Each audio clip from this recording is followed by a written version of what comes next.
चालू किया। ऐसे समय इससे सहमत नहीं थे आरिफ मोहम्मद खान साहब, वो कैबिनेट मंत्री थे, उन्होंने इस्तीफा दे दिया। तो उनको समझाने के लिए उस समय के प्रधानमंत्री कांग्रेस के उन्होंने अपने एक बहुत बड़े नेता को उनके पास, आरिफ साहब के पास भेजा। आरिफ साहब से उन्होंने कहा कि आरिफ साहब, आप कांग्रेस पार्टी के कार्यकर्ता हो, आप सोशल रिफॉर्मर मुस्लिम के नहीं हो। ये मुस्लिम गटर में जाना चाहते हैं तो उनको गटर में जाने दो, हमें तो इनके वोट से मतलब है। आरिफ खान साहब खड़े हो गए और उन्होंने कहा कि अगर आपकी मुसलमानों के बारे में ये भावना है तो मैं आज से आपके साथ नहीं रह सकता। यानी जो कांग्रेस की सोच के कारण ही जो अल्पसंख्यक यानी खासतौर से मुस्लिम था, उसको ना तो उसकी संपत्तियों का उपयोग करने का अधिकार मिल पाया और ना ही उनकी शिक्षा के, उनके स्वास्थ्य का, उनकी सामाजिक उत्थान का कोई प्रयत्न किसी भी सरकार ने किया।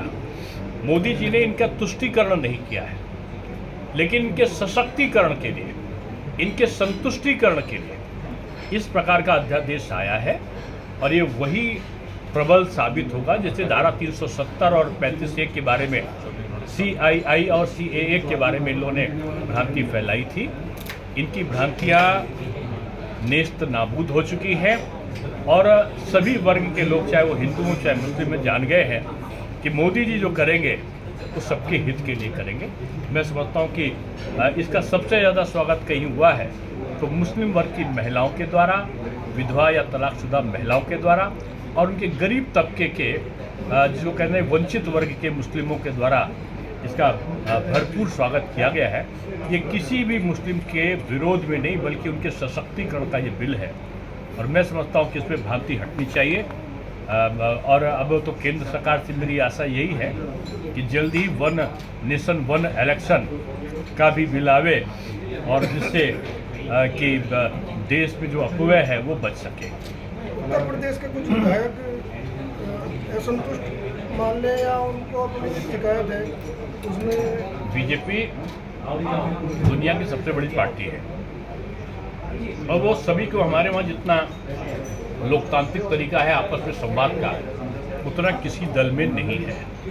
अगर किसी को कोई ग्रीवांस होगी, किसी को कोई शिकायत होगी तो ये हमारा बीजेपी परिवार है, बाजार नहीं है। कांग्रेस और सपा ये बाजार है जहाँ सब कुछ बिका हुआ है। हमारे वहाँ सब कुछ एक दूसरे के लिए है।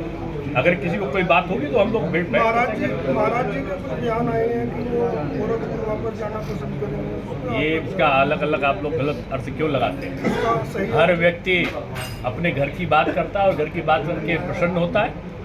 महाराज जी के बारे में इतना भी जानना चाहिए कि उत्तर प्रदेश के सर्वश्रेष्ठ, यानी इसमें देश के सर्वश्रेष्ठ मुख्यमंत्रियों में से जो सर्वेक्षण आया है, मुख्यमंत्री जी का नाम है और मुख्यमंत्री जी का जो शासन है वो 8 साल से ऊपर का हो चुका है। तो उनसे सबल मुख्यमंत्री मैं नहीं समझता हूँ कि अभी कोई और है और वो जब तक चाहेंगे तो उनके बारे में मैं क्या भविष्यवाणी कर सकता हूँ। वो जनता की पसंद है। अब ये हमारा केंद्रीय नेतृत्व तो कर रहा है, जल्दी सभी जगह का घोषणा करेंगे सब। चेयरमैन साहब, बेनीवाल जी आइए। जी सर। सरवेन जी बनारसी बेनीवाल जी।